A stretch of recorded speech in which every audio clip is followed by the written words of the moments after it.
Hello, this is Craig from bitsbox.co.uk with our latest painting tutorial video. In this video, I'm going to show you how to paint a multicoloured smoke effect on this Weirdnob Shaman from the Orruk Ironjaw range. So we're going to be doing a multicoloured effect, going from red to purple to blue.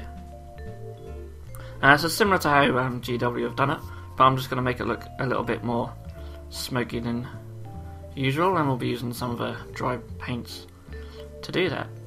So I'm going to begin the base coat with corn red from the Citadel Air range.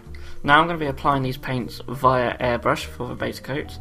However, you can just apply them as usual using the standard GW equivalents. So you can easily just apply the corn red just as I'm applying it here with the airbrush. So I'm only going to apply it to this bottom half for smoke, just going around with the airbrush, just being careful not to get it on the rest of the miniature. Of course, it'll be a lot easier to avoid the rest of the miniature if you're just applying this via brush. The reason I'm just using the airbrush is just so the blends between the colours will be a little bit smoother. So with the red dry, it's time to move on to the second colour. Now I'm going to use Eggy Moss from the Badger Minotaur range, just because the purple that you get in the Citadel Air range is too light. Now you may use just a darker purple. Something like Xerox purple, or Xerox purple I should say, be fine for this stage. As you can see, this purple is somewhere in between that and Gene Sealer purple. So it's up to you what sort of purple shade you wish to use, but I quite like this one.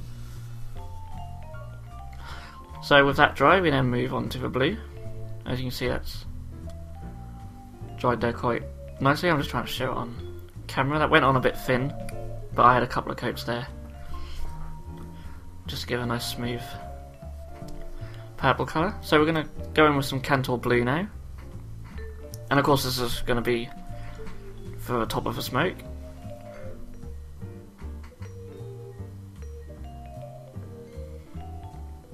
And again, just be very careful not to get it on the other parts. Of course, if you're applying this by brush, that won't be an issue.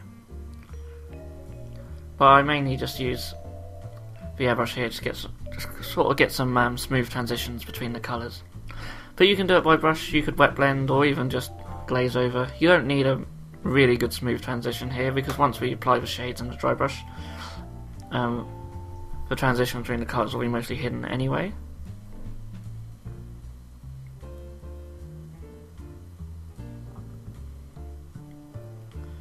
And you can see there it's gone on a little bit thin as well, so I gave it 2 coats again.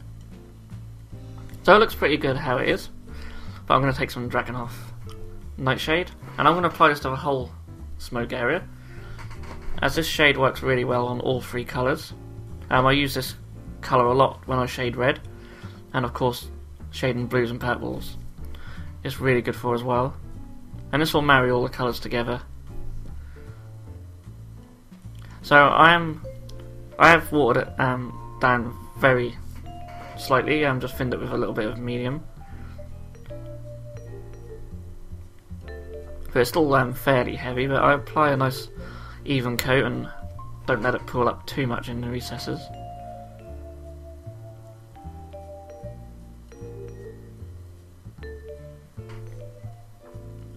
So with that dry, you can see it's now bringing the colours together really nicely. So the final stages is just to apply a dry brush. So I'm going to start with the blue. I'm going to take some Ethereum blue from the Citadel dry range, and I'm applying this quite heavily. All these dry brushes are going to be applied quite heavily. But what I like about these dry colours is they're very sort of pale, which gives you a nice sort of smoky look. As you can see where it's dry here, it's almost white. So that's a really nice sort of smoky effect. So we're going to be doing this on the other colours as well. And I don't know why, but I jumped straight to the red, and I took some Kindle Flame, so it's like an orangey, sort of pale orange dry brush. So I'm just applying this all over the red areas.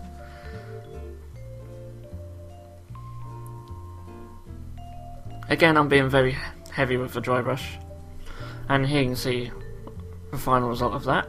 So I'm going to take some Lucius Lilac as well, and this is going to go over the purple areas, but also just slightly overlapping the blue and the red areas as well, and this will help bring all the colours together. Again, being very heavy with the dry brush, that gives us a nice light, sort of smoky look over the colours.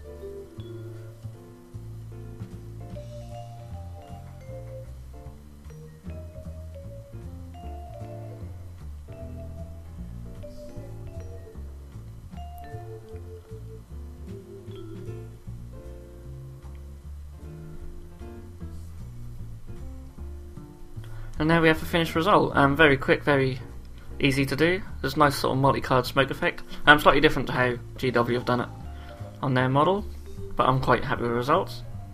So thank you for watching this video. As always, if you enjoyed this video, please give us a like and subscribe to our page. If there's any other tutorials you'd like to see, please leave a comment below. And I will see you in the next video.